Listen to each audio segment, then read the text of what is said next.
Amerikada nima uchun vataningizga qaytishni xohlamaysiz degan savollar juda ham ko'p keladi va bu savolga javobimni bugun 3 ta sabab bilan sizlar bilan bo'lishmoqchiman. Salom, ismim Nigina, New Jersey shtatida yashayman hozirgi kunda va nima uchun O'zbekistonga qaytib bormasligimni birinchi sababi amerikalik insonga turmushga chiqqanim. Millati turk bo'lsa ham turmush o'rtog'im Amerikada tug'ilib o'sgan va hozirgi paytda Amerika fuqarosi.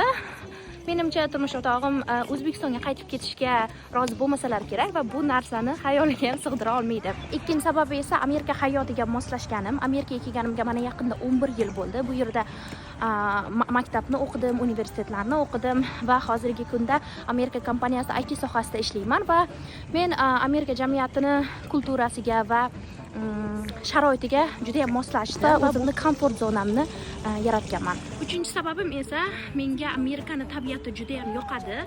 Mana qarang, hozir New Jerseyni biz qishloq tomonlarida turganimiz uchun atrofimiz juda ham ko'p daraxtlar bilan qurshalgan. Har bir uyning oldida va atrofida doim daraxtlar bo'ladi. Amerikaliklar daraxtni va tabiatni juda ham sevadigan insonlar.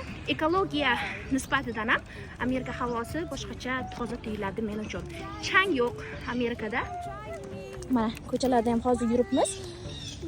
Amerika changsizligi bilan va yashilligi bilan birinchi o'rinlarda turadigan davlat bo'lgani uchun ekologiya sifatidan va sog'liq sifatidan bu narsa menga juda ham yoqadi. Siz nima deb o'ylaysiz? Yana qanaqa sabablar bor Amerikada yashab qolish uchun? Va fikrlaringizni kommentariyada kutib qolaman.